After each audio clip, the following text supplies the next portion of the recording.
Est-ce qu'on te punissait quand t'étais enfant? T'as vécu le bolossage. Tu sens ton bac S au quotidien. Est-ce qu'il y a un aliment que tu aimerais bien voir disparaître de la surface de la Terre? Tu sais danser un petit peu quand même. À quel point est-ce que tu parles portugais? Quelle est ta position sur les rapports sexuels qui font intervenir plus de 2 personnes? Voilà.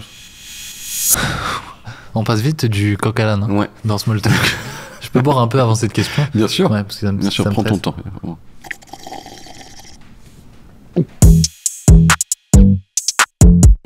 Et t'as des petites lingettes Pour les lunettes, ouais. Parce que, par exemple, utiliser ton pull, c'est... Ça les salit encore plus, du coup j'y vois encore moins. Du coup, après, accident de scooter, du coup j'ai opté pour la petite lingette. Ouais. Mais en fait, je vous connais tellement bien. Là, vous dites mais attends, je croyais qu'on avait changé de cafette, et on est de retour dans la cafette d'avant, je comprends pas. C'est très simple à expliquer. On ne tourne pas les épisodes dans l'ordre. Voilà, c'est aussi simple que ça. Donc, calmez-vous. On diffuse un épisode qui a été tourné avant celui qui a été diffusé il y a 15 jours. C'est pas si dur à comprendre non plus.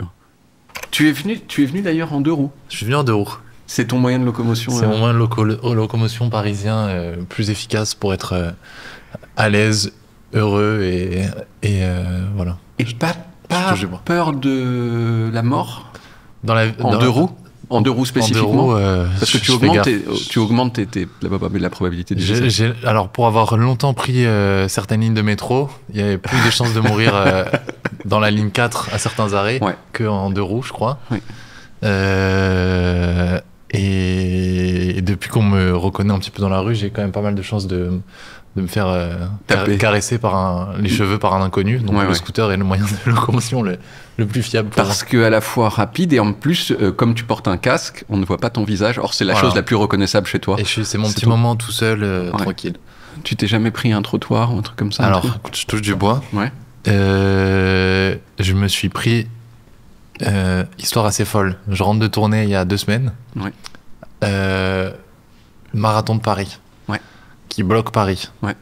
Donc je prends un taxi, on fait 1 heure de taxi, on est au même endroit. Ce qui n'est pas le principe du taxi à la base, qui est censé te ramener chez toi. Ouais. Donc je prends un petit city scoot, je mets ma valise entre mes jambes, la valise se cogne contre un poteau, qui se cogne dans mon genou, 6 points de suture au genou gauche. Mais après, et du coup j'ai fait des dates de tournée avec des points de suture, mais ça va. J'ai survécu. C'était les premiers points de suture de son existence ou pas? Non, j'en ai déjà eu. Ouais. On m'a tiré dessus à plusieurs reprises. Donc est-ce qu'il y a est-ce que c'est que de la douleur le point de suture ou il y a une volupté du point de suture? C'est-à-dire? Je sais pas. Ah là, c'était que pénible. C'était que pénible. Je suis parti de tournée à 10h, je suis rentré chez moi à 22h. C'est-à-dire que j'aurais pu aller au Brésil, mais je suis allé à l'hôpital. Mais c'est-à-dire que ta valise dépassait des côtés du city scoot? Ouais.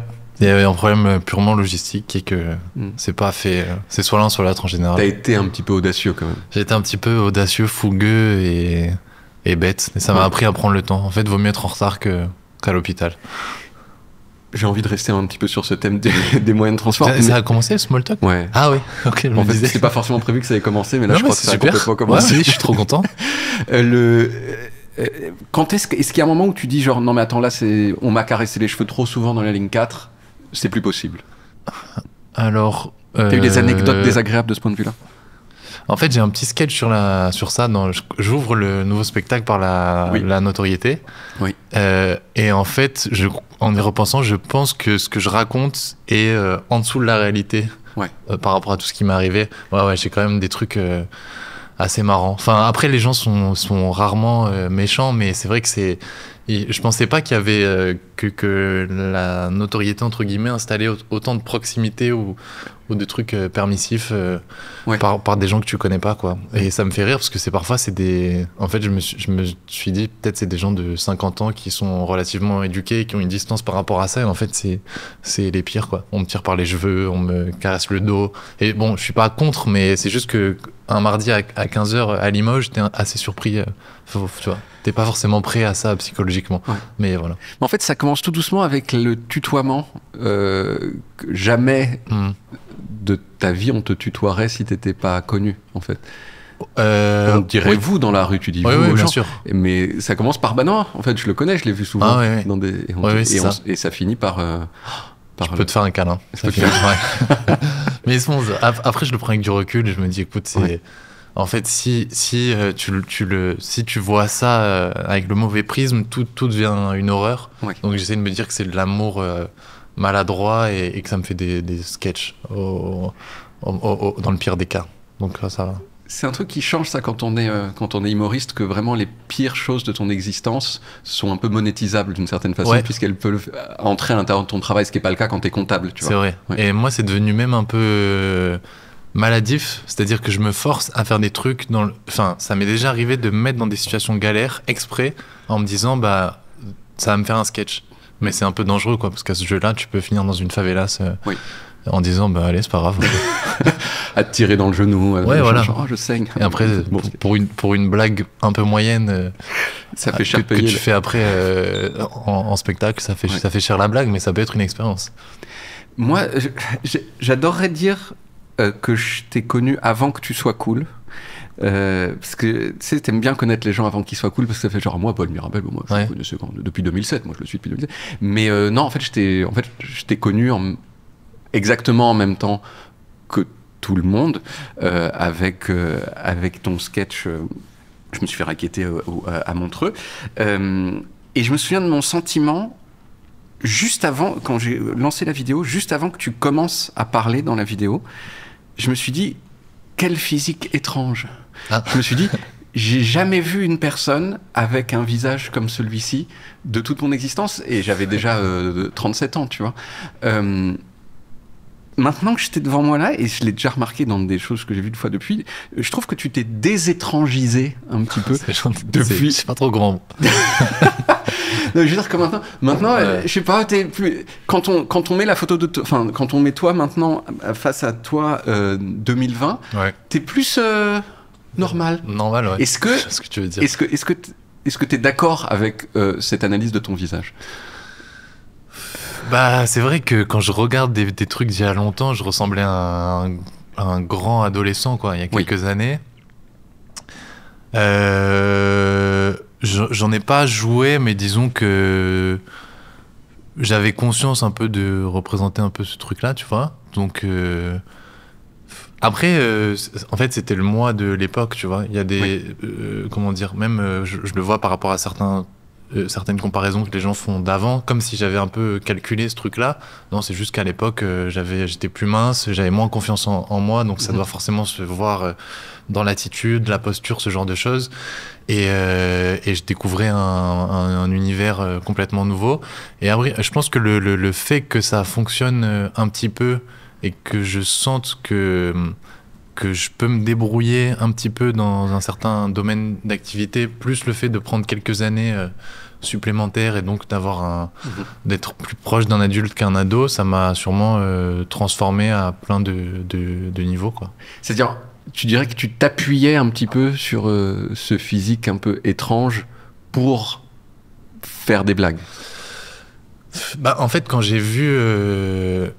En fait, j'ai un souvenir... C'est marrant, hein, j'ai un souvenir très particulier. Un jour, ça m'est arrivé plusieurs fois, mais j'ai déjà joué dans une chicha où un jour, je crois que je fais la première partie de Fari et je monte sur scène. Il m'annonce, je monte sur scène. J'ai pas dit un mot.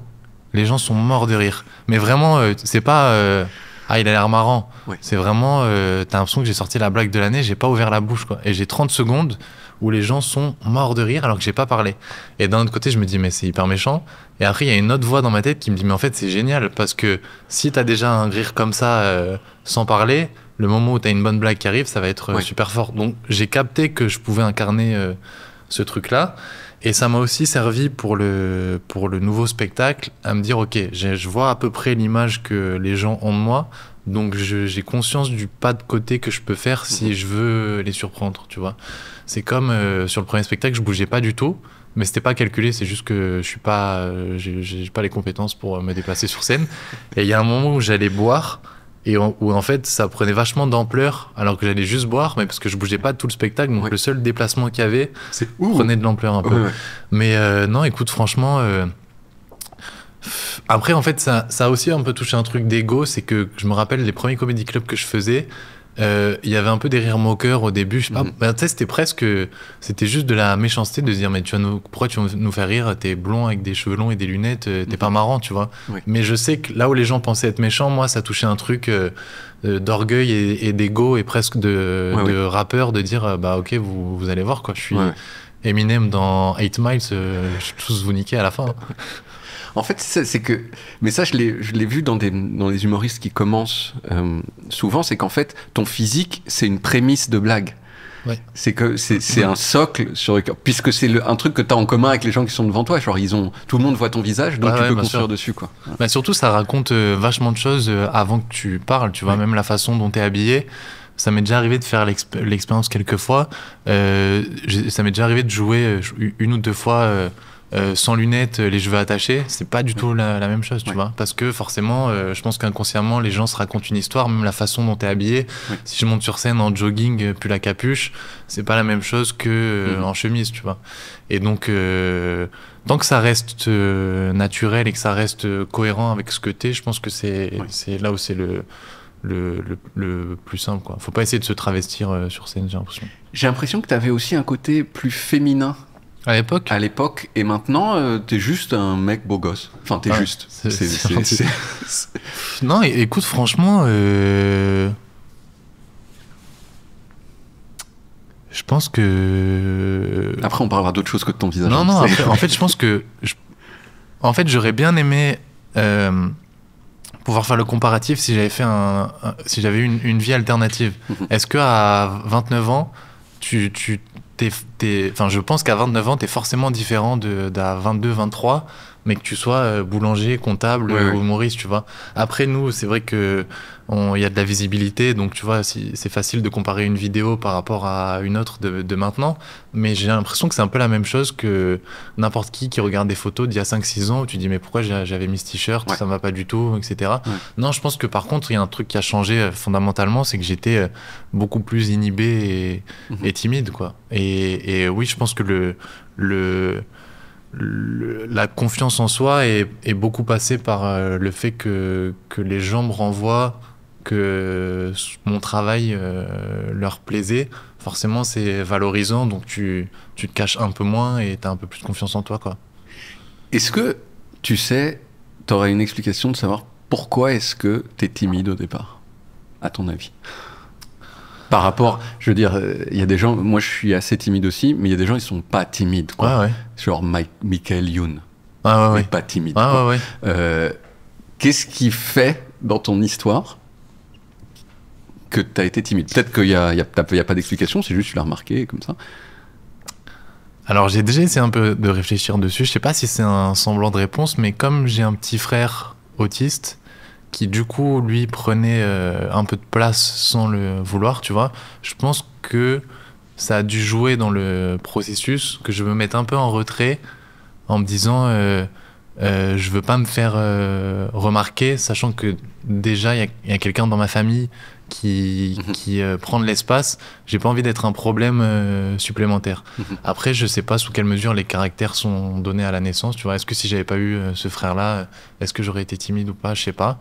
Mais je sais pas, j'ai toujours... je trouve qu'on peut te pardonner d'être en retrait. Là, on te pardonne moins de prendre trop de place, donc je préfère, tu vois, choisir si j'ai envie de prendre de la place plutôt que de l'imposer aux autres. Est-ce que historiquement, tu es à l'aise avec les gens qui sont pas du tout timides? C'est-à-dire qui arrivent et qui précisément ils vont faire machin, et toi tu lâches un peu. Est-ce que t'es attiré par les gens qui sont contraires de toi de ce point de vue-là ou pas? Non, je pense pas. Enfin, ça revient un peu à ce qu'on se disait sur les gens dans la rue, tu vois, qui est parfois une forme de timidité complètement cassée en fait. Non, écoute, dans mon entourage, j'ai des gens de tout caractère, donc ça me dérange pas, quoi. Moi, je sais que je serais incapable de faire ça, et j'ai toujours été incapable de faire ça, mais voilà. Mais ce que tu dis aussi, t'as cité les rappeurs, et les rappeurs, en tout cas dans l'image qui se donne, c'est les antipodes de la timidité, quoi. C'est vraiment faire le contraire totalement, quoi. Mais moi, je sais que, étant timide un petit peu, genre... En fait, je suis un peu désarçonné par les gens qui le sont pas, quoi. Ah oui, je vois ce que tu veux dire. C'est un peu genre, qu'est-ce que je vais faire? Et je me sens, tu sais, tout à coup, je dis, mais comment il arrive à savoir où il doit mettre ses mains? Ah ouais. Tu vois? Ah ouais. Et toi, t'es là, je dis, alors que lui, il gère ses bras sans problème. Moi, après, je suis fasciné de. Pareil, j'aimerais avoir la capacité de complètement lâcher prise. Tu vois, genre. Je sais pas, ça m'est déjà arrivé d'aller dans des soirées, par exemple, ou dans des restos, la musique est trop forte, ce qui déjà est pareil, je suis comme toi, je sais pas où me mettre, je sais pas quoi faire, je sais pas où regarder et tout.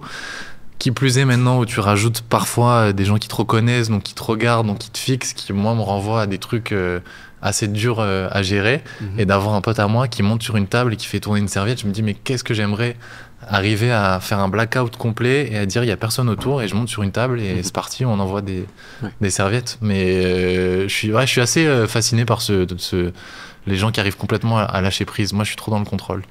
Je me souviens qu'à une époque, moi, l'alcool pouvait m'aider un petit peu. Ouais. Et ça t'est arrivé d'utiliser l'alcool pour sortir de toi-même? Complètement. Alors là, je bois pas d'alcool, plus d'alcool depuis longtemps. Un jour, du jour au lendemain, je me suis dit en fait, j'aime pas ça.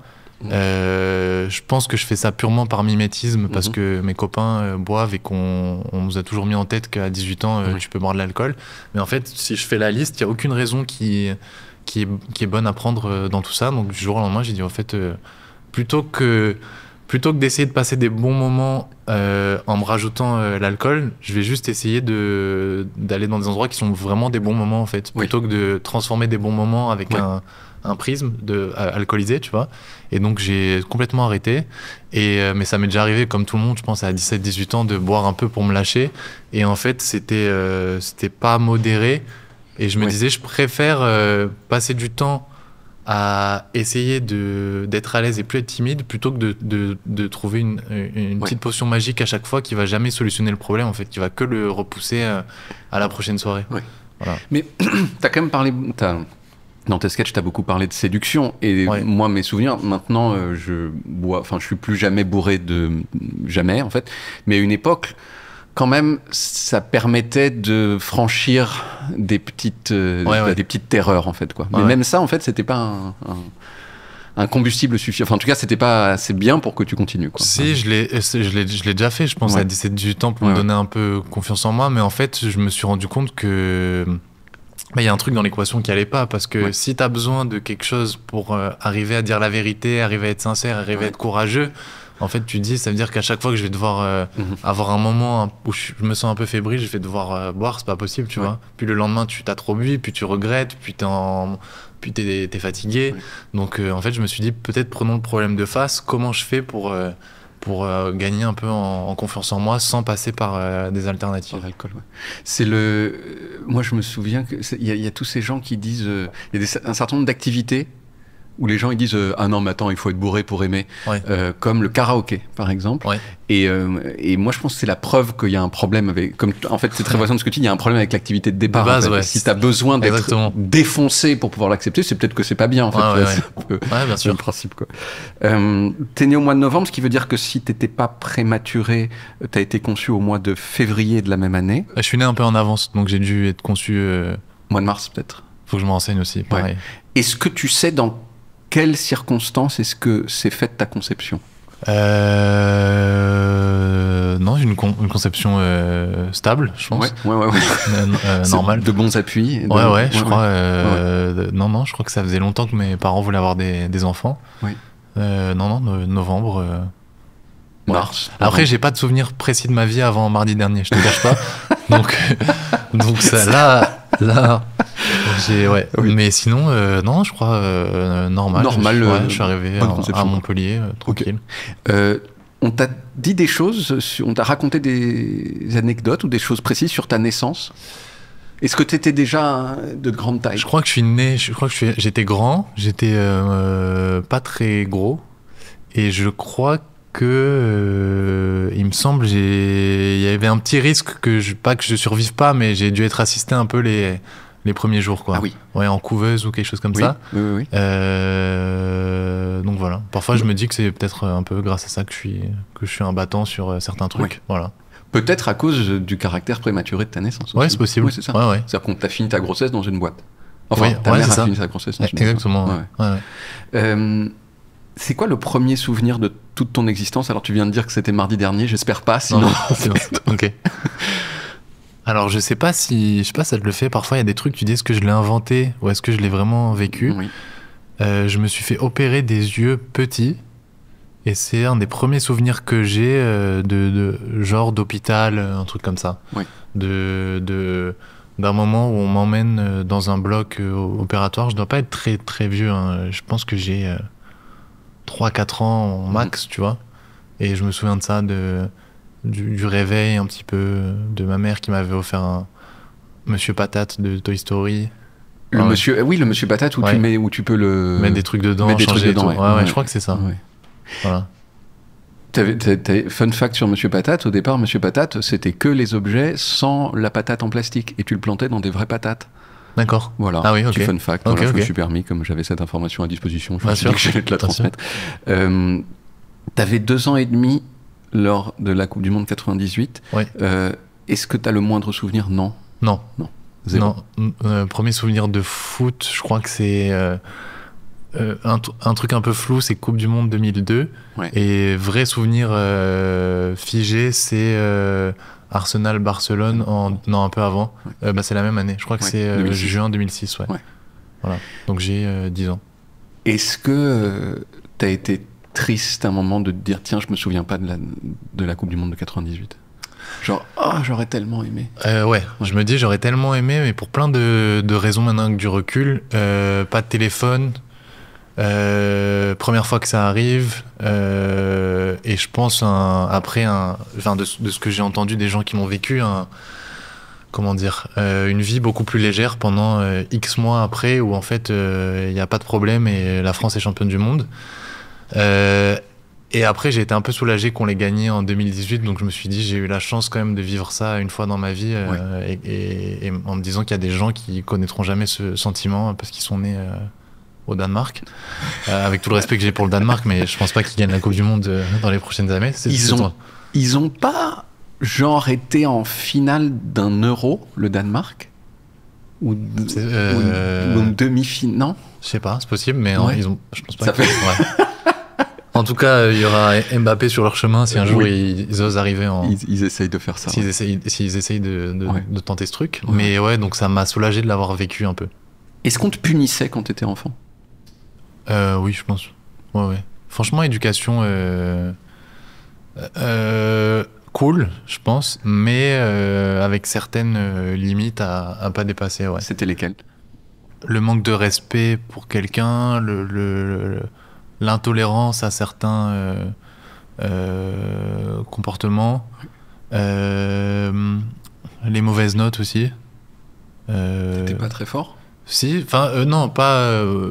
ça va, à l'école, franchement, globalement, jusqu'à un certain âge, ça allait. Après, je pense que je me suis pris tous les problèmes de l'adolescence d'un coup, qui fait que l'école est devenue accessoire. Mais comme beaucoup d'ados, j'ai l'impression qu'il y a un moment où tout prend trop de place et tu dis, bon, allez, les maths, on verra après. Déjà, j'essaye d'être bien dans ma peau. Ouais. Non, je crois que j'ai eu des bonnes notes et jusqu'au lycée, à peu près. Après, c'était un peu plus dur. Mais... ou peut-être quand juste certains principes d'éducation assez basiques qui font que j'ai dû me faire gronder quelques fois, mais j'étais assez sage. J'ai pas fait de crise d'adolescence et tout. Je crois que de ce qu'on m'a raconté, j'ai vraiment été assez chill toute ma vie, quoi. Et fluide.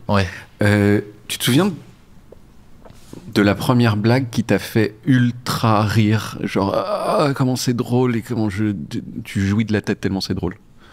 Alors dans les deux sens, je me rappelle un jour me battre avec un de mes 2 petits frères, se disputer, dispute d'enfants, et je crois qu'il pleurait, et à un moment je sais pas comment me dire est-ce qu'il pleure ou est-ce qu'il est en train de rigoler en lui faisant une blague, et donc d'avoir transformé un truc qui aurait pu valoir de me faire gronder et de m'embrouiller avec mon petit frère à en fait juste on est 2 frères qui rigolent par terre, quoi. Donc je me rappelle un peu de la première blague que j'ai fait. Et après, Et c'était quoi cette blague, alors? Je sais pas, mais peut-être, je sais pas, des chatouilles, j'en sais rien, mais un truc où en fait c'est dramatique et en une fraction de seconde ça change et ils rigolent et on s'est réconciliés. et c'est pas si grave que ça. Et après, je crois que ça doit être... j'ai l'impression que c'est la première fois que je vois le spectacle de Gad Elmaleh, où je me dis, mais c'est extraordinaire ce qu'il fait. Ce monsieur, j'habite à Montpellier, j'ai 9 ans, et il me raconte qu'il va chez Ikea, et je trouve ça extraordinaire, quoi. Alors que je suis probablement jamais allé chez Ikea pour l'instant, je sais même pas ce que c'est, mais il décrit un truc chez moi, j'ai l'impression de l'avoir, alors que peut-être non. Ah, ou sinon peut-être c'est un peu avant, alors peut-être, pardon, je t'ai dit une bêtise, je crois que c'est Astérix Mission Cléopâtre, qui doit être plus 2002, 2003, quelque chose 2002, comme ça. Et je pense toutes les blagues, pas de construction, pas de palais, pas de palais. Ça me fait rire. C'est trop bien. Franchement, il y a des trucs qui parfois tu te dis, la vie est quand même cool quand il y a certains trucs à disposition. D'accord. Ça c'est la blague du mec très très sûr de lui et qui va trop loin dans le fait qu'il est sûr de lui, qui n'arrive pas à le gérer, quoi. Le meilleur cadeau de ton enfance, un cadeau qui t'a retourné la tête. Le ballon de foot Nike Total 90 jaune. Je sais pas si tu as la référence, c'est très précis. Je crois que c'est un ballon qu'ils ont ressorti il y a quelques mois. Ça doit être 2006, pareil, un ballon de foot jaune avec des bandes violettes autour. Incroyable. Et c'était un ballon officiel de quelque chose ou... Ouais, je pense que c'était un ballon Ligue des Champions ou quelque chose comme ça. Et j'ai l'impression d'être Ronaldinho. Je passais des heures dans mon jardin de foot, dans mon jardin, à jouer au foot tout seul et à me dire, mais c'est génial, en fait, c'est un jeu sans fin. Je peux jouer toute la journée, le jeu il se termine jamais, quoi. Oui, c'est très vrai. C'est fou, j'ai une histoire très voisine. Moi, mon grand-père, il avait un magasin à Paris de sport, c'était son travail, et il avait donc des prix pour avoir des produits Adidas. Et il avait eu le ballon de la Coupe du Monde 90. D'accord. Et je me souviens exactement de ce même émerveillement en ggros, tu touches le même ballon que Maradona, c'est le même, c'est ça, et donc tu es un peu lui, quoi. C'est celui que tu vois à la télé. Exactement. Tu le ranges, tu veux pas qu'il s'abîme. Mais donc c'était pas une console de jeu, pas un truc, c'était un ballon, quoi. Et en plus je me rends compte que, tu vois, c'est comme pareil, je pense que j'imagine que je pense que ma mère m'a acheté des Harry Potter petits, et en fait c'est des trucs qui ont l'air simples, mais en fait je sens maintenant l'impact que ça a eu dans ma vie d'avoir eu la chance qu'on me suggère un peu et qu'on me pousse à lire des livres et à m'inventer des histoires dans ma tête. Je me rends compte que c'est les cadeaux les plus simples, entre guillemets, qui ont le plus changé ma vie sur certains aspects, quoi. Un ballon de foot et un livre, après c'est parti pour des années d'aventure extraordinaires. Tu te souviens de la première personne sur laquelle tu as fantasmé ? La dernière, je m'en rappelle très bien. La première. Ce qui est... attends. Dans quel sens ? Dans le sens sentimental ou dans le sens... Ce qui se passe généralement dans l'enfance, c'est que ces deux choses sont un peu mêlées, quoi. C'est-à-dire, tu fais « Ah, j'aimerais bien lui faire des bisous, mais en même temps, ça me peut chatouiller. » Je réfléchis. Alors, en termes purement fascination pour quelqu'un, je pense que Ronaldinho, très vite. Dans le sens, en fait, pour moi, c'était un personnage de dessin animé. C'était un gars avec il avait pas le physique de tout le monde. Il faisait comme ça avec des grandes dents. Il était trop fort. Et on a l'impression qu'il s'amusait quand il faisait son travail. Donc moi, je me disais, je suis Ronaldinho, je veux sourire toute ma vie et jouer au foot et être content. Mais t'as jamais franchi la frontière du désir avec lui ? Avec Ronaldinho, je pense pas. Non. Okay. T'as jamais eu de désir pour Ronaldinho ? Non. Après, en termes de désirabilité, je sais pas. Ça peut être un peu... C'est vrai que l'enfance, c'est peut-être un peu exagéré, mais ça peut être le... Ah si, attends, GG. Je pense que c'est Padmé dans Star Wars. Padmé dans Star Wars ? Padmé dans Star Wars, dans le 2. Je vois pas, j'ai envie de voir... Nathalie Portman. Nathalie Portman, ouais. Qui joue Padmé Amidala, la princesse. Mais spécifiquement, Nathalie Portman incarnant ce rôle, en fait. Bah alors à 7 ans, j'ai pas eu l'occasion de la croiser dans Montpellier hors de ce rôle. Parce que la plupart des gens, ils vont dire genre Nathalie Portman, et toi tu dis non, c'est une sous-catégorie de Nathalie Portman qui incarne Padmé. Ouais. Et pareil, j'ai repensé aussi il y a pas longtemps. Je crois qu'on m'a très vite mis devant les James Bond, mais genre très tôt, hein, genre trop à 6 ans quoi. Tu vois, je sais pas pourquoi. J'ai eu un flashback il y a pas longtemps de me dire mais je regardais James Bond à 6 ans et j'ai l'impression que le profil de James Bond, c'est que c'est quand même un gars en smoking avec dans chaque film une meuf très jolie et qui est là juste pour manifestement servir le désir de James Bond. Oui. Et ce qui est très bizarre d'ailleurs comme conception. Quelquefois, je crois qu'elles ont des compétences quand même. Oui, mais plus dans les vieux, vraiment, à part être jolis, ils leur ont malheureusement mis aucune compétence, quoi. Donc il y a peut-être eu 2-3 Alberi ou un truc comme ça, mais je vais mettre ce truc de désirabilité sur Padmé et Nathalie Portman. C'est plus pur. Oui. C'est plus pur. Ouais. Est-ce qu'il y a un instituteur ou une institutrice qui t'a marqué, enfin beaucoup quoi, dont tu te souviens et tu fais genre en fait je serais pas la même personne s'il n'y avait pas eu cet instituteur ou cette institutrice. Eh ben écoute, je crois que quand je me suis fait opérer des yeux, donc ça doit être, alors je sais pas, pareil je le situe pas très bien, mais j'ai eu après pendant quelques temps un cache sur l'œil pour corriger un strabisme. Oui. Et je crois que j'étais en grande section et que du coup j'y voyais rien en fait, que je me cognais partout, tous les meubles et tout, et ce qui est pas hyper agréable quand t'as 5 ans quoi. Et on avait des exercices de dessin et je me rappelle précisément qu'un jour la maîtresse a pris mon dessin, l'a déchiré en disant c'est de la merde, mais comme si je faisais pas d'effort quoi. Alors vraiment c'est comme si j'avais dessiné comme ça, tu vois. Et je me rappelle qu'un des autres élèves qui était censé être un de mes camarades de classe s'était aussi moqué de moi. Et je m'étais pris pareil, un truc d'apprentissage de la vie, ah ouais, en fait, parfois, t'as l'impression que tu fais des choses bien, et en fait, tu croises juste des gens méchants, donc la vie se passera pas tout le temps comme tu veux. Mm-hmm. Et en plus, ce même camarade s'était moqué de moi, alors que je crois que la récré d'avant, c'était mon pote. Donc je m'étais dit, ah oui, en plus, tu peux te faire trahir par des gens que t'aimes bien. Donc premier apprentissage de la vie qui est... même si tu as l'impression de pas déranger et que tu mets toute ton énergie dans le fait d'être le plus discret possible et de juste rester dans ton coin, tu peux avoir des gens pas très gentils qui interfèrent. Mais voilà, c'est le premier souvenir, c'est une maîtresse qui a pas compris que de en fait, qualité, enfin, je sais pas si c'est de mauvaise qualité et je lui en veux pas, mais parce que ça m'a éduqué sur le fait que parfois il faut se prendre des petits murs pour avancer, mais de me dire ah oui, c'est pas hyper gentil, j'ai un cache sur l'œil, j'y vois rien et en plus vous me déchirez mon dessin. On va se recroiser dans quelques années, maîtresse. Attendez que je sois en CM2, ça se passera pas de la même façon. Et quel était le nom du traître? J'ai plus. Mais... Tu sais plus où il est aujourd'hui? Non, si je sais pas la ce vie qu'il devient lui a rendu j'ai vraiment le truc de... Mais... On était censé être un crew. Je pensais qu'on allait marcher dans les rues de Los Angeles...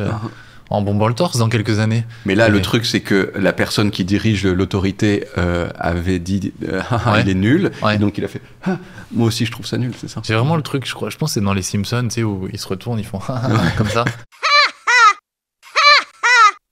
C'est très triste comme histoire, c'est vraiment triste. Ouais, mais après, tu sais, je me dis, bon, ça forge. Hein. Mais c'est bien ce que t'as dit quand même, genre non, mais c'était peut-être pas forcément, c'était peut-être une bonne chose qu'elle me fasse ça, qu'elle m'humilie publiquement. Mais c'est vrai que si tu tires le truc, c'est genre non, mais il a eu raison de me poignarder dans le visage parce que du coup, ça m'a appris que les couteaux, ça fait mal. Mais je te promets que je vois toute ma vie de cette façon-là. Ouais, depuis quelques années, en fait, je me dis, à part des choses, et encore, tu vois, même des trucs dramatiques, etc., je me dis, c'est que une leçon de vie pour que ça aille mieux après et que tu sois mieux armé après. J'ai eu tellement de trucs où je me suis dit, ah ouais, en fait, sur le coup, ça peut être dur, mais en fait, ça m'a juste servi à être plus fort quelques années après. Comme Sangoku, tu sais, dans Dragon Ball, quand il y a un ennemi super fort, il perd, après il va s'entraîner, il revient, il est encore plus fort. Bah voilà, je le vois que comme des expériences comme ça. T'as eu d'autres expériences du même niveau de tristesse que ce dessin déchiré? J'ai l'impression que toute ma vie ça a été que ça.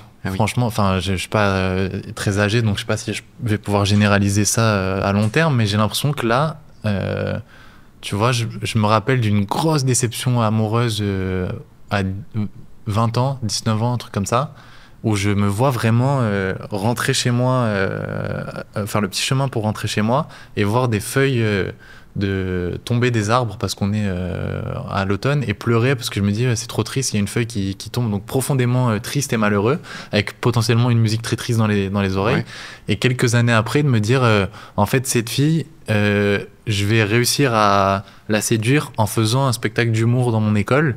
Et donc en fait je sais que si j'avais pas été triste, j'aurais sûrement pas eu envie de rebondir du fond de la piscine, tu vois, de donner une impulsion et dire bah vas-y, là en fait il faut secouer un peu les choses et me lancer dans l'humour. Donc en fait je sais que tous les gros down qu'il y a pu y avoir entre guillemets m'ont boosté dans plein de trucs après. Et même ce nouveau spectacle part aussi d'un truc similaire, donc en fait à chaque fois je me dis d'un échec voisin, mais depuis ton succès donc ouais, ce spectacle part à 99% d'une peine sentimentale et je me suis dit bon ok, bah c'est là, il y a maintenant que c'est là dans ma vie, il y a deux options, j'ai l'impression, soit toute ma vie je suis triste et c'est que pénible et douloureux et en fait je reste dans cet état-là, soit bah, c'est là, je le prends de face et maintenant c'est comment on l'affronte de la meilleure des façons, quoi, sans sombrer. Et donc je me suis dit ok, bah vas-y, c'est là, je vais en faire un spectacle, je vais faire rire des gens, je vais le cristalliser dans une œuvre qui fait que ça va m'apaiser un petit peu, voilà. Alors, deux questions. Est-ce que ça a marché, le spectacle que tu as fait dans ton école avec la fille que tu voulais séduire ? Alors, ça n'a pas marché pour la fille, mais ça a marché parce que, pareil, là où je le vois comme une victoire, moi, c'est que, en fait, ce jour-là, je me suis dit, j'ai trouvé un sens à ma vie, à ce que je veux faire, et je ne veux plus jamais faire autre chose que ça. Mais en fait, c'est toujours la façon dont on voit l'échec. Je trouve que c'est souvent en fait quand on est revenu de l'échec, qu'on a dépassé l'échec, qu'on trouve que l'échec est génial. Mais quand t'es en plein dedans, c'est un petit peu dur d'avoir cette même pensée, quoi. Quand tu te prends vraiment un gnon dans la face, de voir le côté positif du gnon. Oui, c'est vrai que oui. C'est un peu genre, rétrospectivement, je suis devenu humoriste grâce à ça. Mais c'est longtemps après, quoi. C'est-à-dire que mais j'ai quand même foi dans le fait que tout te sert un peu, tu vois, comme dans, je sais pas, comme dans un jeu vidéo, genre t'as trouvé un objet au début du jeu, tu te dis putain ça me sert à rien, et en fait tu le ressors 5 ans après et ça tu vois, ça boucle une pièce du puzzle qui manquait. Tu dis si j'étais pas passé par là, je serais jamais arrivé là. Est-ce que tu cherches du coup les situations genre handicapantes et difficiles dans la perspective de pouvoir les dépasser pour pouvoir ça, c'est peut-être le niveau au-dessus, quoi. Bah, écoute, j'ai un peu pareil. On me l'a fait remarquer parce que je m'en rendais pas compte. Mais j'ai compris que j'étais. En fait, ça a longtemps été un complexe, mais je crois que je suis plus courageux que ce que je pensais. C'est-à-dire que, je sais pas, je me vois il y a 5-6 ans, je faisais 5-6 comédie clubs par soir et j'allais tout seul au fin fond du 93 jouer dans des chichas, qui sont un environnement des plus hostiles, tu vois. Donc t'as vraiment des gens qui sont là avec des t-shirts Philippe Plein trop petits, en train de fumer, tu fais tes blagues, t'entends comme ça, et les gens sont pas là du tout pour rire, et je me suis dit, bon bah en fait si rit là, après je vais pouvoir faire rire partout, tu vois. Et donc j'avais un petit côté inconscient, mais à chaque fois, je me disais, je veux me mettre dans des situations compliquées. Enfin, c'est un peu cette phrase dans le sport, entraînement compliqué, match facile, quoi. Et donc, j'aime bien pousser mes limites et voir jusqu'où je peux aller. J'aime bien la difficulté. Franchement, j'aime bien me mettre dans des bourbiers un peu, très honnêtement. T'as cité un truc très méchant qu'on t'a fait, la maîtresse et ton ami qui te trahit. Est-ce que toi, tu te souviens de faire des choses méchantes quand t'étais enfant ou jeune adolescent? Peut-être au collège, tu vois, des comportements d'autres ados plus sur deux, où tu dis en fait là, si je le prends avec du recul, t'es juste mal à l'aise et tu le transposes sur quelqu'un d'autre, mais je t'ai rien fait, il n'y a aucune raison que tu te comportes mal, pourquoi tu te comportes de cette façon-là, tu vois. Et donc je pense des gens, tu sais, qui un truc qui m'a longtemps complexé, c'est pareil, des gens qui jugeaient sans qu'on se soit parlé, par exemple, du style je veux pas être ton pote alors qu'on s'est jamais parlé, et je suis sûr qu'on aurait plein d'affinités si on prenait le temps de discuter un petit peu. Donc j'ai souvent eu l'impression d'être dans cette posture-là. Après, méchant, je pense, comme tout ado, peut-être j'ai dû avoir un mot au-dessus de l'autre à un moment donné, face à quelqu'un potentiellement plus sensible et délicat que moi, et j'ai dû le regretter immédiatement, mais je pense pas avoir été méchant. J'espère pas. Et toi, tu dis donc au collège, t'as vécu le bolossage.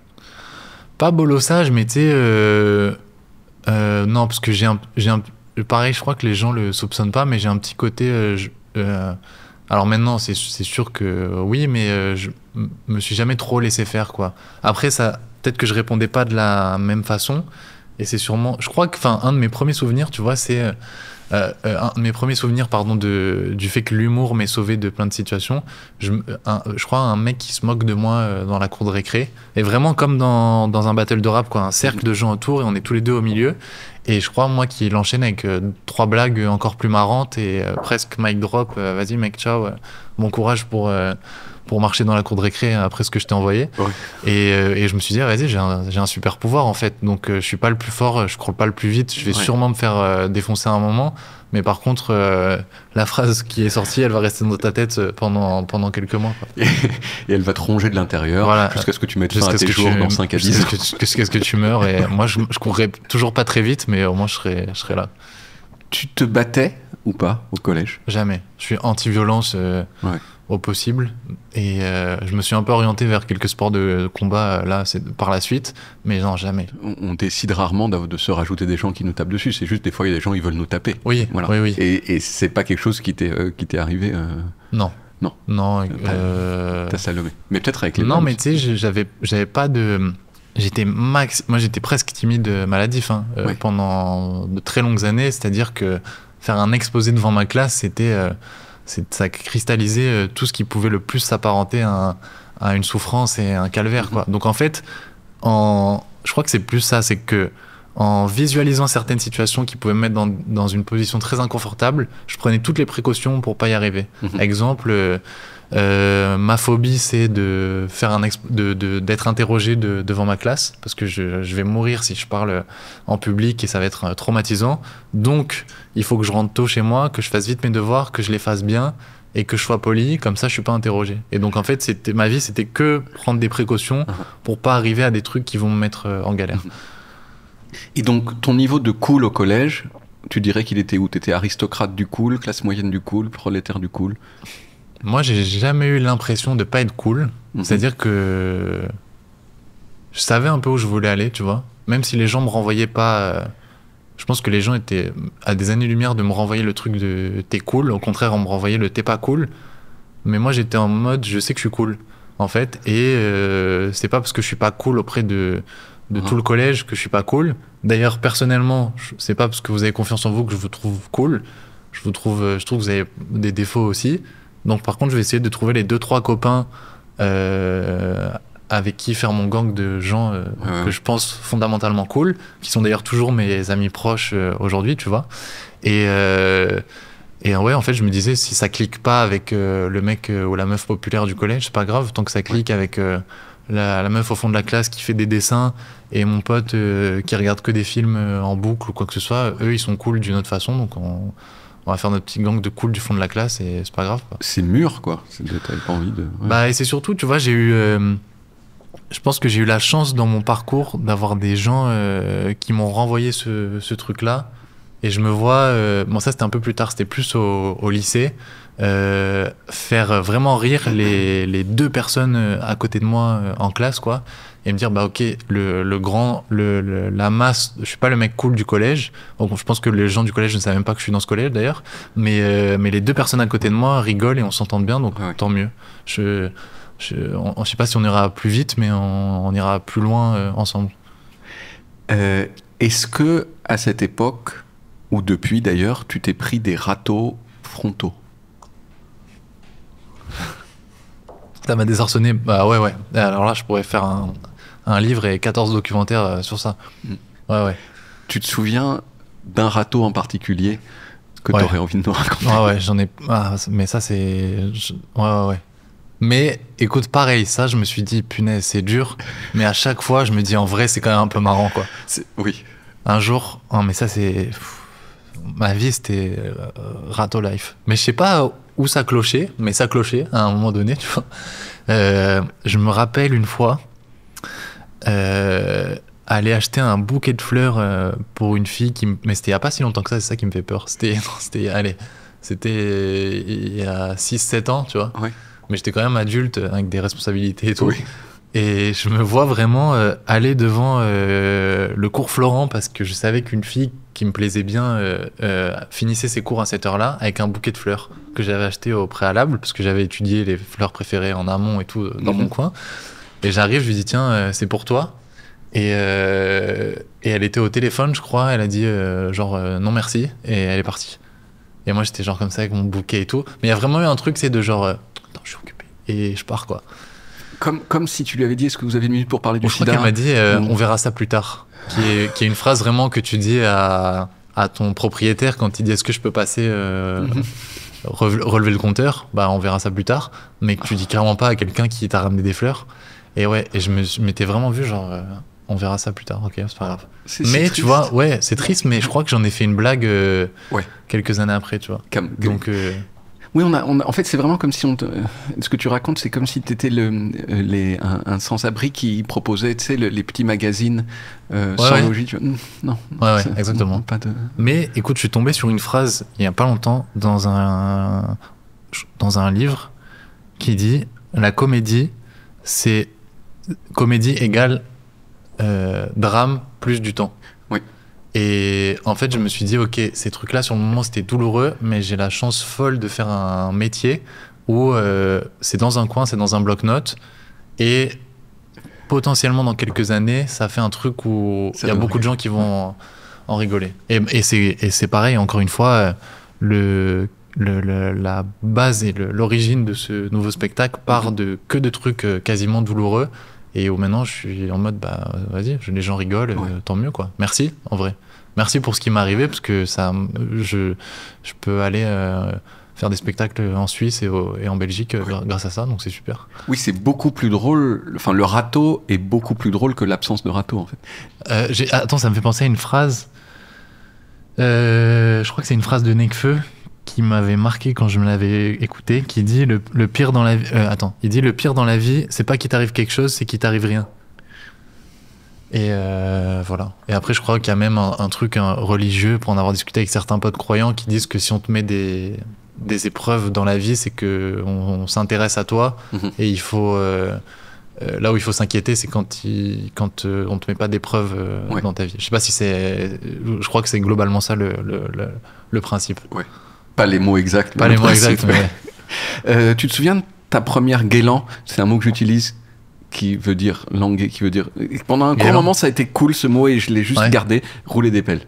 Ta première guélan. Je pense que c'était plus un bisou. Je crois que j'étais en 6e, sortie scolaire à Palavas-les-Flots, qui est la petite plage à côté de Montpellier. Ouais. Bus scolaire. Ouais. Soleil, plage et tout. Et je me rappelle être au fond du bus et un pote à moi qui tend une serviette. Donc tu vois, entre deux potes à moi qui tendent une serviette pour faire une petite chambre, et juste un bisou avec la fille que j'aime bien, et de me dire en fait Palavas-les-Flots, c'est génial, quoi.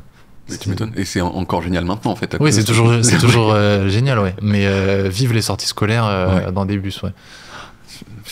Mais ouais, ça c'est quand même c'est un truc de mec cool, ça, quand même, d'être le mec qui embrasse au fond du... Non, mais c'était tard dans l'année, je pense qu'elle avait dû prendre un petit coup de soleil sur la nuque, elle savait plus trop... Je pense qu'elle avait pas trop bu, et que... Enfin, elle avait pas bu assez d'eau, ou je sais pas, elle a dû avoir un couac dans son système pour qu'elle s'oriente vers moi, mais écoute, voilà. Ouais. T'allais à des booms ou pas? Ou on disait plus boom? Alors, je sais pas si on disait boom, mais... Non, boom, c'est fini? Ouais. C'est pas fini? Non. Si. Si, on allait à des booms. Oui, si, peut-être un... Ouais, j'ai dû... Alors, j'en ai fait... dansé des slows, dans des booms. Ouais, mais pareil, moment traumatisant. Je sais pas comment j'ai fait pour traverser... Traumatisant, ouais. Bah, tu sais, quand t'es timide, et en plus moi... j'ai un peu ce truc en fait, c'est assez paradoxal, mais je déteste qu'on me remarque, vraiment. C'est-à-dire que même sur scène, enfin, alors les gens, souvent, non, mais sur scène, tu vois, les gens disent c'est pas possible alors que tu montes sur scène, mais sur scène, c'est autre chose. T'es protégé, il y a une distance, etc. Mais dans la vie, vraiment, j'ai du mal à ce qu'on me remarque. Et pourtant, je fais 1m91. Donc, en fait, il y a plein de soirées où vraiment j'ai la tête au-dessus des gens comme ça. Oui. Et où c'est dur d'être discret, tu vois. Si je pouvais être tout petit dans un coin et faire mon slow, je le ferais. Et donc, ouais, j'ai dû le faire. Mais pareil, c'est des âges où t'es pas à l'aise avec toi-même. T'es encore moins à l'aise avec les autres. Et tu te retrouves collé à quelqu'un que tu connais pas. C'est trop bizarre, quoi. Donc, j'ai dû faire, mais pareil, moment délicat. Ouais. Moment pas bien. Ouais. Mention au bac?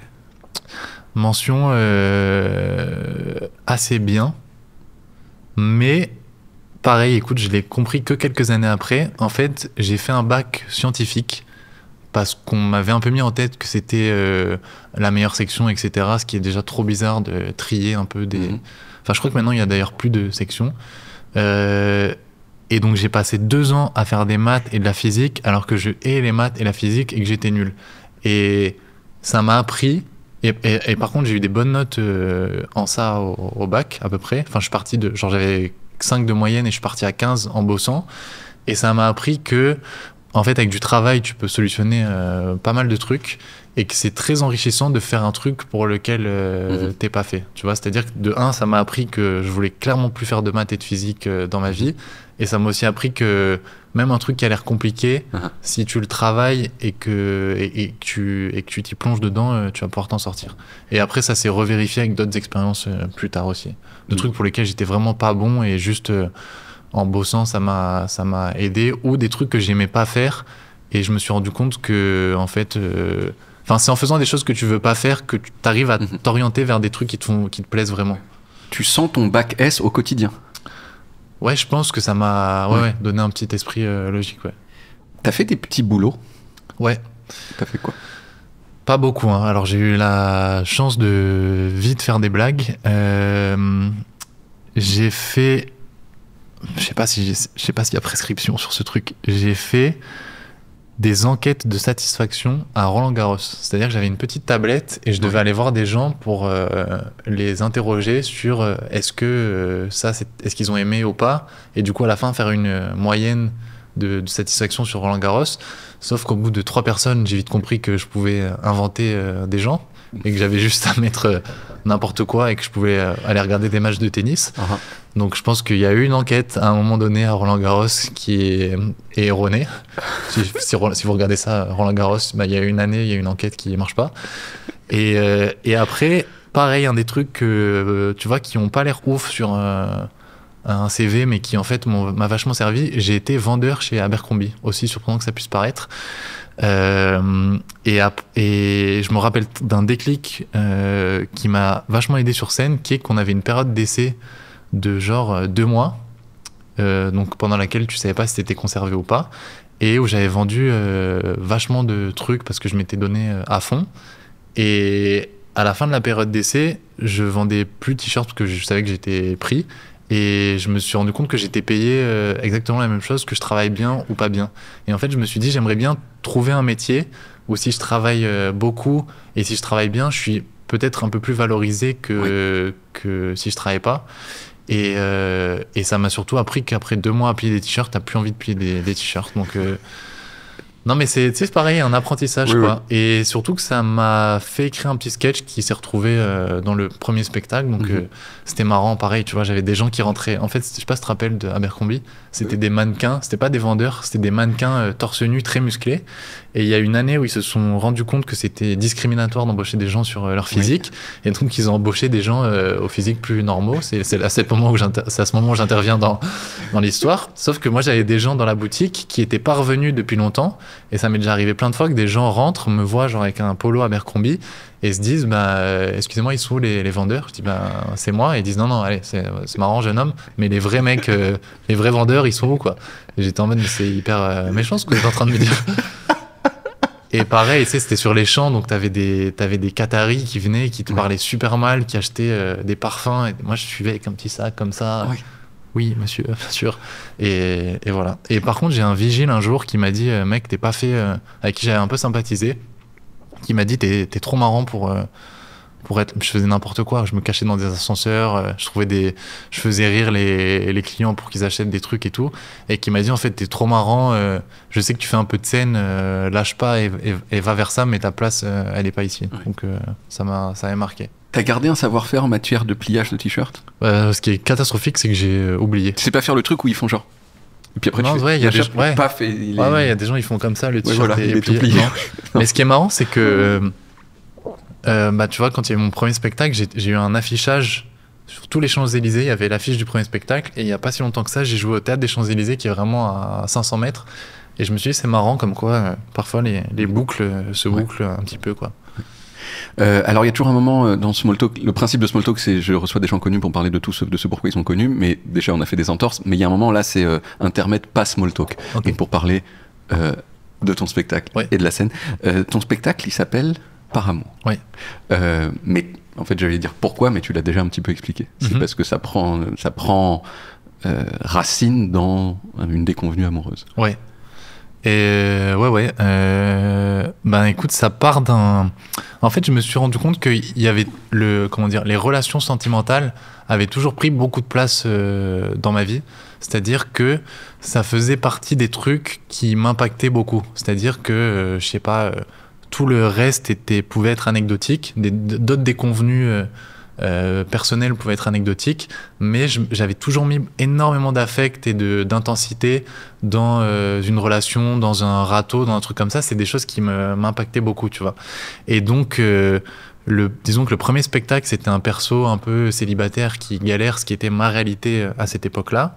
Et entre-temps, il m'est arrivé plusieurs histoires sentimentales, dont une qui a pris vachement de place, qui m'a rendu vraiment triste et malheureux, qui était un état dans lequel je m'étais jamais retrouvé avant et à cet âge-là. C'est-à-dire que ce qui était hyper paradoxal, c'est que professionnellement, tout se passait bien. Donc je me vois vraiment, tu vois, faire des salles de 1500 personnes avec des gens qui applaudissent et qui sont trop contents. Et moi, en coulisses, avant et après, être vraiment au fond du trou et pas comprendre pourquoi je suis là, tu vois. Et je me suis dit, ça, je peux pas garder ça toute ma vie, il faut que j'en fasse quelque chose. Et du coup, c'est ce qui m'a amené à écrire un peu sur ce thème-là.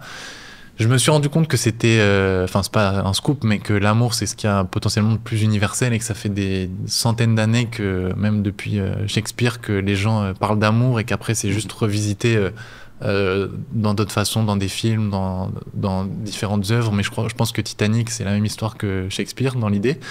Et vu que j'avais pour ambition et volonté de faire un spectacle populaire et qui traverse un peu les frontières et qui touche beaucoup de gens et de générations, je me suis dit c'est quand même un bon thème pour réunir un enfant de 7 ans et une personne de 77. Je pense que à 10 ans, t'as vécu une peine de cœur en CM1 et à 77 ans, plusieurs aussi.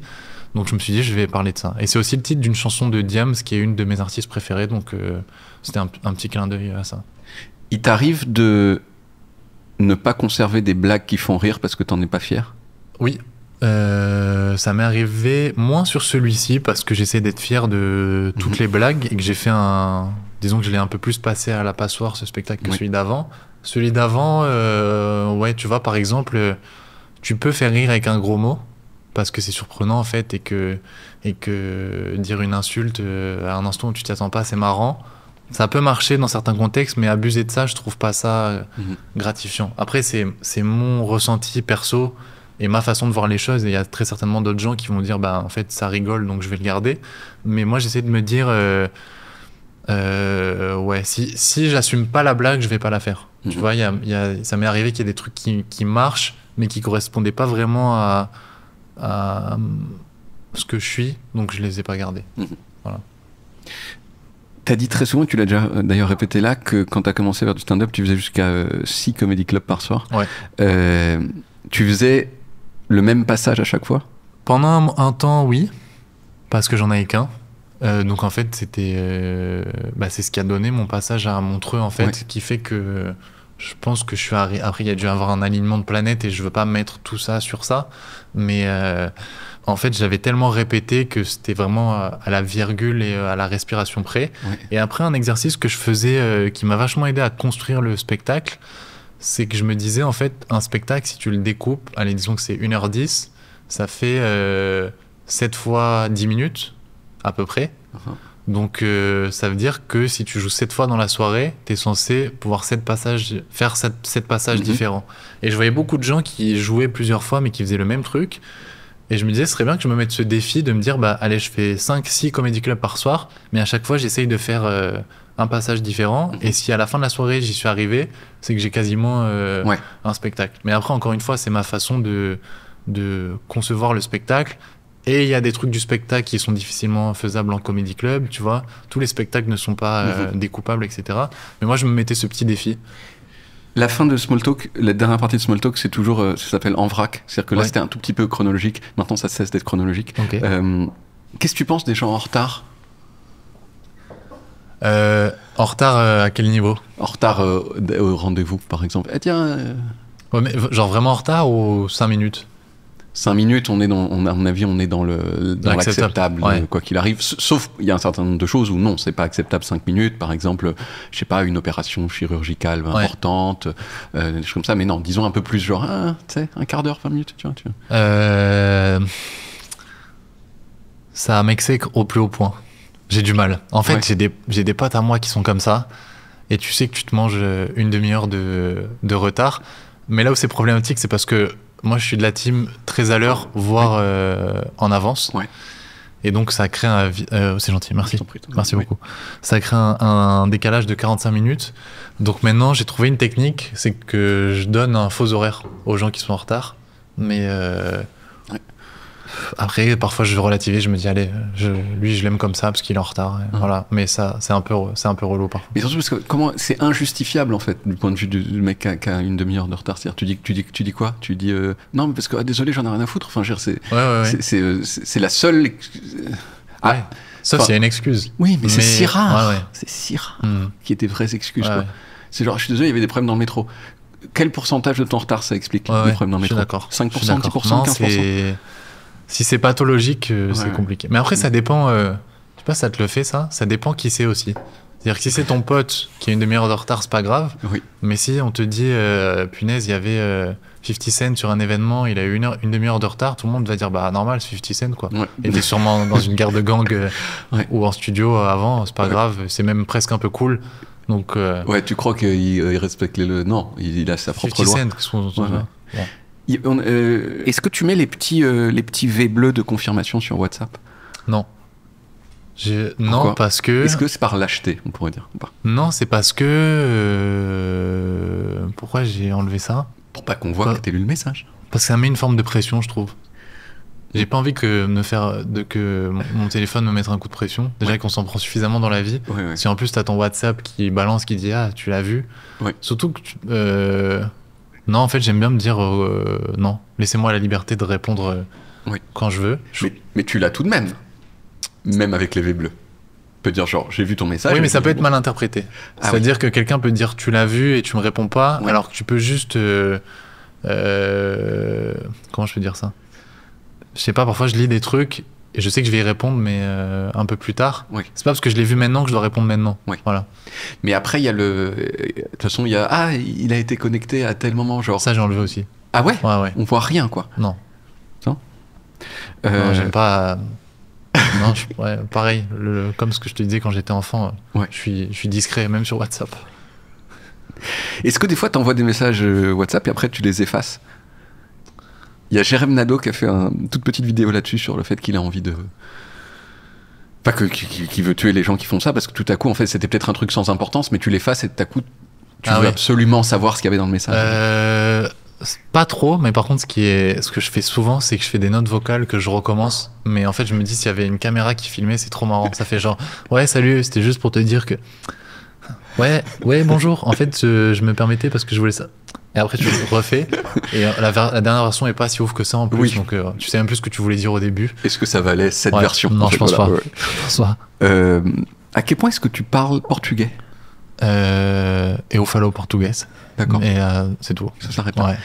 T'as vécu 6 mois au Brésil. Ouais, j'ai vadrouillé 6 mois au Brésil. Ouais. Pareil, apprentissage de ouf de la vie. Ouais. Je me suis retrouvé... j'ai le droit de développer un peu ou... Ouais. Je me suis retrouvé...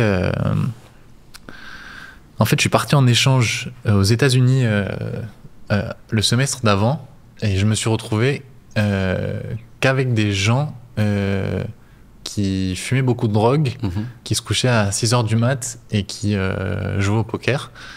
Et moi, j'étais vraiment dans une optique de découvrir et de profiter du fait d'être aux États-Unis. Et donc, je me suis dit, en fait, c'est pas l'endroit où t'es qui fait la qualité, c'est les gens avec qui t'es. C'est-à-dire que maintenant, avec quelques années de plus, je préfère 1000 fois être sur un parking à Tourcoing avec mes meilleurs amis qu'être aux Bahamas avec quelqu'un avec qui ça se passe mal. Bah, ce qui n'est pas une découverte extraordinaire, mais que j'ai réalisé à cette période-là. Et ensuite, je suis parti... du coup, j'ai changé d'endroit parce que je ne me sentais pas à l'aise dans ce contexte-là. Et j'ai pu faire une partie de mes études au Brésil. Et là, pareil, je me suis retrouvé à avoir 1 jour de cours par semaine, donc 6 jours à rien faire, en ne connaissant personne là-bas, tout seul, toute la journée, dans un endroit où je parle pas la langue et où je peux pas trop sortir parce que c'est un peu dangereux. Et je me suis ennuyé à un point qui, je pense, je pourrais avoir un master en ennui, quoi. Et en rentrant en France, je me suis dit, je ne veux plus jamais m'ennuyer à ce point-là et avoir le sentiment de passer autant à côté de ma vie. Et en fait, ça a été la première impulsion pour me dire, je me jette corps et âme dans le stand-up. C'est-à-dire que je suis rentré, je me suis dit, en fait, je suis en retard parce que j'ai perdu 6 mois et pendant 6 mois, il y a d'autres gens qui bossaient. Pas que ce soit une compétition, mais que, en fait, si je veux développer mon art, il faut que je rattrape les 6 mois que j'ai passé à rien faire. Et donc, ça m'a... J'ai comme un mec qui partirait en retard sur la ligne de départ, quoi. Je me suis dit, il faut vraiment que je cours vite là pour arriver à ce que je veux. C'est le point commun de toutes ces épreuves, de trucs, moments désagréables et qui en fait te donnent des ailes, quoi. Ouais, bah je le vois un peu comme Slumdog Millionnaire. Oui. Tu sais, je crois qu'à chaque réponse, c'est une expérience qu'il a eue dans sa vie. Bah, je le vois un peu comme ça, ma vie. Je la vois un peu comme ça. Tu dis que tu sais pas très bien te déplacer, avoir des mouvements, mais quand même, t'as dansé. Il t'arrive de danser. T'as dansé à ton gala à Montreux en 2021. Ouais. Tu sais danser un petit peu quand même. Non. Franchement, c'était juste, j'ai appris par cœur un truc pendant quelques heures. Mais ouais, je suis pas. J'essaie de travailler cet aspect-là d'ailleurs, via le sport, etc. Mais ouais, j'ai quand même des problèmes de grand rigide. Et t'as pas le sens du rythme? Je te permets pas. C'était une question. C'était une question ou un constat? Non, voilà, t'avais pas le sens du rythme. Question suivante. Je sais pas. Non, je suis pas un danseur. Enfin, je me fais pas arrêter dans la rue pour mes qualités de danseur. On me dit pas, t'es le mec qui danse extraordinairement bien. J'ai pas beaucoup aimé tes blagues, mais tes danses alors étaient très très très bien. Est-ce qu'il y a des domaines de la connaissance dans lesquels t'es incollable? Le foot. Incollable, non, mais c'est une passion depuis que je suis très jeune. Donc c'est stocké dans un disque dur. Tout ce qui a trait à la comédie aussi, j'en ai regardé pas mal. Le rap aussi, beaucoup.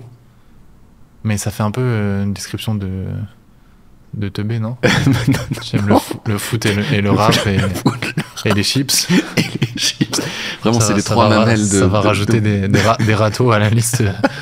dont on parlait. Non, écoute, après, par contre, j'aime bien m'instruire sur à peu près tout, quoi. Dès qu'il y a un truc, même si c'est la boîte des Miel Pops, qui a une description derrière, j'aime bien lire et savoir ce qu'il y a dans les Miel Pops. Et non, j'essaie de me cultiver sur à peu près tout. Puis en plus, je suis d'accord sur les Miel Pops parce qu'il y a quelque chose d'un peu intriguant. C'est-à-dire que comment c'est possible de faire ces choses qui soient à la fois si sphériques, si légères et si croustillantes. Bien sûr. Oui, tout à fait. Et qu'on apprécie autant à 45 ans qu'à 12. Exactement. Est-ce que tu as déjà été sur Tinder? Ouais, mais il y a longtemps. Plus depuis qu'on te connaît. Même un peu avant. Oui. Un peu avant parce que je trouve qu'il y a un truc qui est complètement contre-intuitif par rapport à ce qui est censé être une rencontre et une relation amoureuse. Après, je conçois très bien que ça puisse aider certaines personnes dans certaines situations.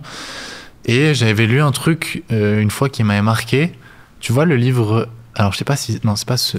tu vois, comment il s'appelle ce gars? Yuval Noah Harari, ouais. Oui. Je pense que c'est dans son dernier livre, qui dit que il a peur que dans quelques années, en fait, tu te bases que sur des algorithmes, que par exemple, ce qui est aussi un épisode de Black Mirror, je crois, où en gros, tu te fies que à ce que te dit ton téléphone et pas à ton ressenti. Et donc, les trucs de match, de compatibilité et tout, j'y crois pas trop. Et après, oui, pour toutes ces raisons de notoriété et tout, pas du tout. Je préfère vraiment être tout seul ou aller aborder quelqu'un dans un contexte qui fait que c'est logique que slider sur mon téléphone. Et j'essaie de me détacher du téléphone, d'ailleurs, de manière générale. Donc, quelle est ta position sur les rapports sexuels qui font intervenir plus de 2 personnes? On passe vite du coq à l'âne dans Small Talk. Je peux boire un peu avant cette question? Bien sûr, parce que bien sûr, prends ton temps. Quelle est ma position sur des gens qui ont des rapports sexuels? Non, sur les rapports sexuels en général qui font intervenir plus de 2 personnes. Donc, attends, 2 personnes, je vois, plus de 2. Chacun est libre de faire ce qu'il veut. Oui, mais est-ce que toi, t'as... Oui, bien sûr que la liberté, bien sûr, mais est-ce que toi, tu dis oui, par exemple, chacun a le droit de manger des pommes, et peut-être toi, t'aimes pas les pommes, tu vois. T'aimes bien les pommes ou pas? Les pommes, ouais, ça va. Mais non, écoute, moi, on m'a pas trop proposé, donc non. Mais j'entends totalement la liberté de chacun. Est-ce qu'il y a un aliment que tu aimerais bien voir disparaître de la surface de la Terre? Est-ce que tu es raciste d'un aliment? Raciste, non. Mais qu'est-ce que j'ai mangé la dernière fois? Je me suis dit, je sais pas comment les gens tolèrent ça. La coriandre. Ah oui, mais c'est génétique, ça, je crois. La coriandre, vraiment, j'ai aucune affinité avec cet aliment. Donc, pas disparaître, mais... mais genre, se faire oublier un petit peu. Se faire oublier un petit peu, Est-ce que tu préférerais avoir une personne de petite taille qui vit en permanence dans tes cheveux, ou alors ne pas avoir de chevilles? Les chevilles, c'est très important. Les petits jongles que tu fais avec un petit frérot qui... Oui, il est dans tes cheveux, mais il est là, quoi. Tu vois, c'est pas... Non, mais je pense qu'on dans les moments où tu te sens un peu seul, c'est un tu dis, bon, j'ai un... Je vais appeler mon frérot des cheveux. C'est un coloc. Ouais, voilà. Donc plutôt ça que pas de chevilles. Un petit, qui prend pas de place. On apprend à se connaître, on sympathise. Voilà. La première fois que tu as reçu une belle somme d'argent, est-ce que tu as fait quelque chose de bien avec? Enfin, qu'est-ce que tu as fait avec? Le premier gros cachet que j'ai eu, je peux t'en parler librement, hein, c'était j'ai gagné le Campus Comedy Tour, qui était un concours d'humoriste, donc j'étais étudiant. C'était 2500 € et je les ai mis de côté en me disant si un jour j'en ai besoin, je vais m'en servir, et c'est ce qui m'a servi quasiment au centime près à créer ma société de production. Donc en fait, je l'ai réinvesti dans ma boîte maintenant. Voilà. Donc en plus, pareil, ça faisait sens, tu vois, de me dire, je l'ai gagné avec des blagues, je vais le remettre dans des blagues. Tu l'as pas claqué dans une montre inutile, quoi. Non. T'as fait un truc bien. Bien pareil, j'ai pas, tu vois, j'en parlais avec des potes la dernière fois, on se disait, on est content de... je crois que j'ai des loisirs assez sains et simples. C'est-à-dire que vraiment, tu mets un match de foot, tu mets un abonnement Beansport pour regarder du foot toute la journée et un abonnement dans un club de boxe, je peux m'amuser, quoi. J'ai vraiment pas du tout besoin d'aller en jet privé, je sais pas où, pour être heureux. Donc, je suis content à ce niveau-là. T'as déjà eu un profil LinkedIn? Non, je suis assez fier de ça. Je suis assez fier. Et tu sais que je fais trop le mec parfois. Genre, j'ai des potes qui me disent, ouais, t'as vu sur LinkedIn? Et je dis, mais les gars, je sais pas, c'est quoi LinkedIn? Je sais pas comment ça marche. Et apparemment, si tu vas sur des profils, les autres voient que t'es allé sur le profil ou je sais pas quoi. Oui. Et ça me ravit de pas être dans ces problèmes. Quelle a été ta plus grande douleur physique? Oh, wow. Alors, j'ai déjà pris un nombre de bides. J'ai déjà eu des bides dans certains endroits qui font que c'est une douleur que je peux pas te décrire. Ça fait plus mal que n'importe quel coup que tu peux prendre dans ta vie. Faire des blagues, t'as peut-être déjà expérimenté ça, hein, mais devant des gens qui ne rient pas, Et surtout que tu peux pas aller à la pharmacie et dire j'ai pris un bide, vous aurez un Dolibid 500. Et le gars il dit c'était un gros bide ou pas, prenez du 1000 parce que il prend la température et tout. Restez 3-4 jours chez vous, ça va aller. Ouais. J'ai déjà eu des scènes où tu sais plus trop où t'es après quoi. Ouais. Donc je pense que c'est ça. Ça te sonne quoi. Ça te sonne, ouais, vraiment. Ouais. C'est un Dolibid à étudier. Ouais. Complètement. Ouais. Je suis d'accord. Est-ce que tu reçois des nudes non sollicités? Non. Vraiment? Alors écoute, c'est marrant que tu m'en parles aussi. Tout le monde est convaincu de ça. Mais j'aimerais rappeler aux gens que je ne suis ni Gazo, ni Lil Wayne. Et que vraiment, moi, pareil, encore une fois, j'essaie de me détacher au max des réseaux et de tout ça. Mais je reçois quand même plus globalement des filles de 14 ans qui me disent salut, je suis non, peut-être plus âgé, mais je suis dans un BDE, est-ce que tu peux faire un soutien à la liste Warriors? Oui. Ou bonjour, ma meilleure amie va avoir 15 ans demain, est-ce que tu peux lui faire un petit mot? Mais vraiment pas du tout. Est-ce que tu es jaloux en amour? Je suis pas jaloux, mais pour avoir été dans la position du gars célibataire, je sais lire le jeu de mes adversaires. Oui. C'est-à-dire que je suis pas jaloux en mode pourquoi tu parles à un tel ou un truc comme ça, mais je sais me placer dans la tête du gars et me dire je sais ce que toi t'as en tête, mon gars. Voilà. Et tu vas te calmer tout de suite. Ça, je me le dis carrément parce que voilà. Mais je vois clairement dans ton jeu parce que j'ai déjà été potentiellement ce gars-là. Donc me fais pas croire que t'inquiète. Mais après, je suis sûr de mon karaté, comme on dit, donc je suis pas trop jaloux. Est-ce que tu penses à la mort? Ouais. Souvent? Ouais, franchement, ouais. Parce que... Mais après, j'ai parlé avec quelqu'un qui m'a dit un truc qui m'a beaucoup soulagé sur ça. C'est, en fait, la mort, c'est surtout chiant pour les gens autour de toi, mais... Toi, tu t'en rends pas compte parce que t'es mort. Ouais. Et ça m'a vachement calmé. Oui. Je me disais, c'est vrai, en fait, t'es mort, quoi. Mais c'est plus relou pour les gens autour. Mais ça m'a un peu fait rire de penser à ça. Après, j'y pense parce que,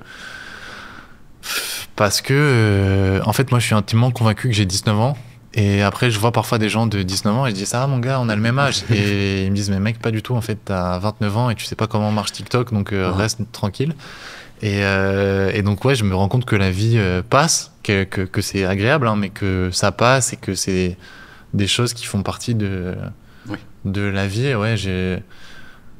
Ça me ferait un peu yèche d'avoir une mort nulle. J'y pense souvent ça, je me dis je peux pas avoir fait autant de chicha et avoir autant couru sur un tapis de course pour manger une pomme-pote de travers, quoi. Oh, étouffé par une pomme-pote. Non, mais ce serait... Ou sinon, il faut que ce soit vraiment marrant, mais... Je touche du bois. Mais ça me fait un peu peur, à la mort. Et alors, si tu devais choisir une mort violente, laquelle est-ce que tu choisirais? J'espère qu'on m'a tiré dessus. Qu'il y a une légende autour de ça. Comme Tupac. J'étais j'étais à Las Vegas, j'ai fait un super spectacle, j'avais des chaînes en or, un tatouage... Thug Life et Nick la Police dans le dos et je t'aime maman là pour contrebalancer avec le Nick la Police qui est là. Donc tu diras il était violent mais pas tant que ça. Il avait surtout un cœur tendre et je sais pas que un humoriste rival qui me disait ça c'était hyper marrant, tu m'as vénère et bam il me tire dessus et je meurs et ça passe en boucle sur CNN ou je sais pas quoi. Mais un truc événementiel, mais toute autre mort m'intéresse très peu. Faut commencer par faire les tatouages. Faut commencer par les tatouages et c'est possible que je meure à ce moment-là. Donc ça serait un début de légende. Avec des trucs pas finis, Nick Lap. Paul, c'est fini. Merci, merci mille fois. Il y a un truc, ça fait longtemps que je l'ai pas dit, mais toi t'as dit des choses dans Small Talk là qui peut-être manquent à ta fiche Wikipédia. Donc, si jamais vous voulez ajuster la fiche Wikipédia de Paul Mirabel grâce à cette interview, vous pouvez, et vous mettez cette interview en source, et comme ça, le savoir universel augmente grâce à vous.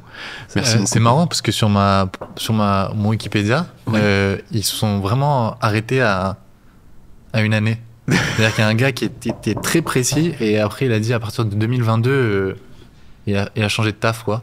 Et c'est même pas qu'il y a des choses fausses après, c'est qu'il y a rien, c'est ça? Ouais. Mais genre, ouais. Mais donc, ouais, si vous voulez. Mais après, bon, c'est pas.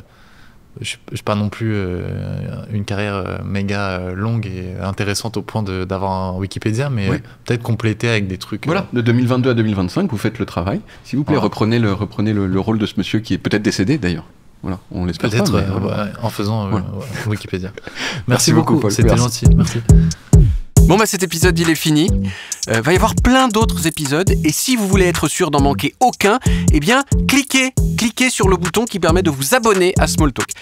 Après je sais que s'abonner c'est un choix personnel, donc je vais pas vous forcer, mais si j'étais vous, je le ferais, c'est tout ce que je dis. À dans 2 semaines, parce que c'est tous les 15 jours, ok? Bon bah moi je me casse, hein? Faut que je t'aime.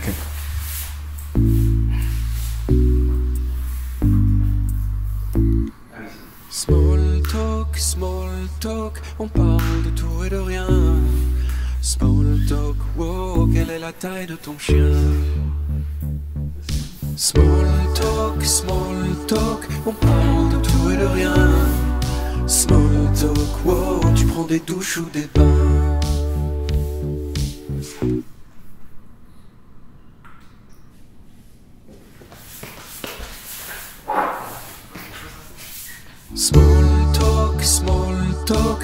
Cet épisode a été enregistré le 5 mai 2025 et devait être le dernier épisode tourné dans l'ancienne cafette. C'est pour ça qu'on a fait une fin pleine d'émotions, avec David qui éteint les lumières, pour dire que c'est fini, on s'en va, c'est la dernière fois qu'on voit ce décor. Sauf qu'en fait, après, on a eu des impératifs de diffusion, et on a dû décaler cet épisode pour poster des small talk tournés après, dans la nouvelle cafette. Parfois c'est comme ça, on doit diffuser des épisodes qu'on a tournés avant, après, ceux qu'on a tournés après. Donc c'est pour ça qu'on poste cette vidéo avec l'ancien décor que maintenant.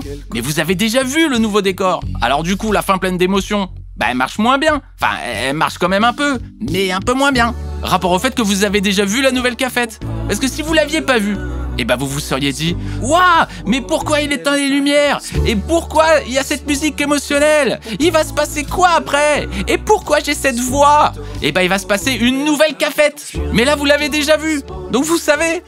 Donc bah il y a moins d'émotion, parce que là du coup c'est juste David qui éteint des lumières. Mais ça va, c'est cool de voir David éteindre des lumières. Bon bref, voilà, vous savez tout. Bon allez, rendez-vous dans la nouvelle cafette, que vous avez déjà vue plein de fois.